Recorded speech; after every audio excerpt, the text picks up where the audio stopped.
अलीगढ़ के जिला कलेक्ट्रेट कार्यालय पर दर्जनों छात्रों के द्वारा उत्तर प्रदेश पुलिस भर्ती परीक्षा को दोबारा करने की मांग की है, जिसको लेकर छात्रों के द्वारा जिलाधिकारी कार्यालय पर जमकर प्रदर्शन किया जा रहा है। छात्रों का साफ तौर पर कहना है उनके द्वारा कड़ी मेहनत करने के बाद पेपर किए गए थे, लेकिन जब वह पेपर देने के बाद केंद्र से बाहर निकले तब तक पेपर लीक हो चुका था। यही कारण है दर्जनों छात्रों के द्वारा की गई कड़ी मेहनत बेकार हो गई। छात्रों में आक्रोश व्याप्त नजर आ रहा है। छात्रों के द्वारा बड़े प्रदर्शन की भी चेतावनी दी है। छात्रों के द्वारा कहा गया है अगर उनकी मांगों को पूरा नहीं किया गया तो उनके द्वारा प्रदेश पुलिस की भर्ती प्रक्रिया को रद्द कराने के लिए हाई कोर्ट या फिर सुप्रीम कोर्ट में चुनौती दी जाएगी। मौजूदा हालातों की अगर बात कही जाए तो उत्तर प्रदेश के मुख्यमंत्री योगी आदित्यनाथ के द्वारा नकल विहीन परीक्षा कराने के दावे किए थे, लेकिन लंबे समय से अब तक ऐसा कुछ देखने को नहीं मिला है। ये सारी बातें छात्रों के द्वारा कही गई है। छात्रों का कहना है जल्द उनकी मांगों को पूरा नहीं किया गया तो एक बड़ा प्रदर्शन छात्रों के द्वारा किया जाएगा। कड़ी मेहनत का नतीजा महज शून्य रहा है, यही कारण है छात्र प्रदर्शन करने के लिए मजबूर नजर आ रहे।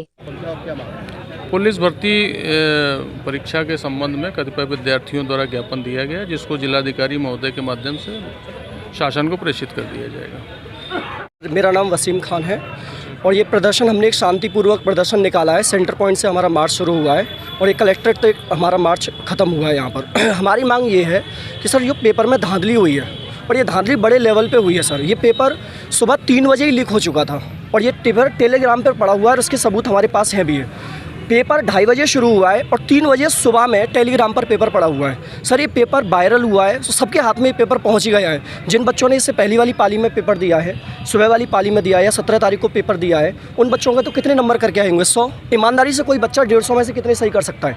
100 क्वेश्चन, 105 क्वेश्चन, 110 क्वेश्चन। क्या सर कोई पढ़ने वाला बच्चा 150 में से 150 क्वेश्चन सही कर सकता है? कभी पॉसिबिलिटी ऐसी हो सकती है? बिल्कुल पॉसिबिलिटी नहीं है सर। जिनके हाथ में पेपर लगा होगा उन्होंने 150 में से 150 क्वेश्चन पूरे के पूरे सही किए होंगे।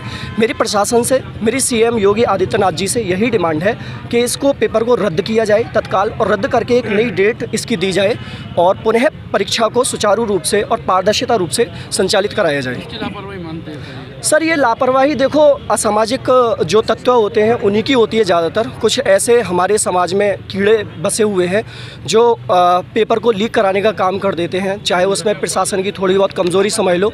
और हम ये भी जानते हैं सर कि प्रशासन की नज़र हर तरफ होती है, फिर भी कहीं ना कहीं जो असामाजिक तत्व हैं ये इस पेपर को लीक कराने का काम कर देते हैं। आज जो प्रदर्शन किया गया है, कितने लोगों की तादाद में प्रदर्शन किया गया है, कौन कौन इसमें शामिल है? सर सबके सभी स्टूडेंट हैं, सबके सब वही बच्चे हैं जिन्होंने पुलिस का एग्ज़ाम दिया है और ये लगभग 100-150 की तादाद रही होगी लगभग। इसमें गर्ल्स भी शामिल? हाँ, गर्ल्स भी इसमें शामिल हैं। आप एक बार कैमरा घुमा सकते हो, काफ़ी सारी लड़कियां इसमें शामिल हैं। सब यूपी पुलिस के स्टूडेंट हैं जिन्होंने पेपर दिया है। सर लोकेश चौधरी। आज किस संबंध में प्रोटेस्ट कर रहे हैं? सर उत्तर प्रदेश भर्ती पुलिस परीक्षा में जो हुई धांधली है, जो पेपर लीक हुआ है, उसके लिए जो पेपर री कराना है, री एग्ज़ाम, उसके पुख्ता सबूत हैं हमारे पास कि पेपर प्रॉपर लीक हुआ है। शाम की मीटिंग का पेपर सुबह है और सुबह की मीटिंग का पेपर रात में ही है। अच्छा। तो उसके समक्ष इन बच्चों के साथ हम यहाँ उपस्थित हुए हैं कि ये भर्ती प्रक्रिया में जो पेपर लीक हुआ है इसको कैंसिल करा के इस पेपर को दोबारा से कराया जाए। अच्छा, तो मांग क्या है आपकी? बस यही हमारी मांग है कि पेपर री एग्ज़ाम हो और जिन लोगों ने इस पर धांधली की है उन्हें पकड़ के उन्हें सख्त से सख्त कार्रवाई की जाए। तो इससे पहले भी पेपर लीक हुए हैं, उनके बारे में क्या कहें? देखिए पेपर तो लगभग हर भर्ती परीक्षा का कोई ना कोई पेपर लीक होता है। जैसे अभी आरओ का पेपर लीक हुआ, यूपीएससी 2017 का पेपर लीक हुआ, लेकिन उन पर कोई उचित कार्रवाई नहीं हुई। उसी समक्ष हम लोगों को सड़कों पर आना पड़ा है। अगर कार्रवाई होती होती तो हमें बाहर निकलने की क्या ज़रूरत थी? इन प्रदर्शन कर रहे हैं जी, किस तरह प्रदर्शन कर रहे हैं? जी बिल्कुल, इस तरह प्रदर्शन करने का जो कारण है हमारा बिल्कुल शांतिपूर्ण व्यवस्था में, हम शासन प्रशासन से यही उम्मीद करते हैं कि इस भर्ती प्रक्रिया को तुरंत निरस्त किया जाए और एक नई डेट स्थगित की जाए ताकि बच्चे अपनी तैयारी में लग जाएं और ये भी हमें दिलासा दी जाए कि अगली बार इस तरह की कोई भी घटना ना घटे। जिम्मेदार कौन है? ये पेपर लीक कर रहा है बार बार। देखिए जिम्मेदारी के लिए तो अब ये नियत करना बहुत मुश्किल है कि जिम्मेदार कौन है, लेकिन सिस्टम के ही लोग कहीं ना कहीं इसके लिए जिम्मेदार होते हैं, क्योंकि प्रशासन की मुख्य जिम्मेदारी है कि भर्ती प्रक्रिया को पूरी तरह पारदर्शिता के साथ कंप्लीट कराया जाए। तो जो भी लोग इसमें पकड़े जाएं, ये जांच करना तो शासन प्रशासन का काम है। हम लोग तो केवल और केवल पढ़ाने और पढ़ने वाले प्राध्यापक लोग हैं। हमारी जिम्मेदारी में जो आता है वो हम करते हैं। सरकार तो बताया जा रहा है कि सरकार तो बहुत अच्छी है।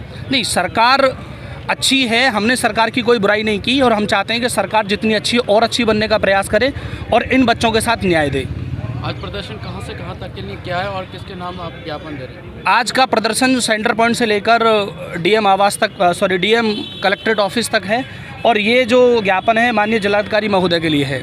क्या मुख्य इसमें डिमांड है? मुख्य डिमांड यही है कि 17 और 18 फरवरी को हुई जो 4 पालियों की परीक्षा है, जिसमें 60,244 पदों के लिए परीक्षा हुई, जिसमें लगभग 48 लाख अभ्यर्थियों ने प्रतिभाग किया।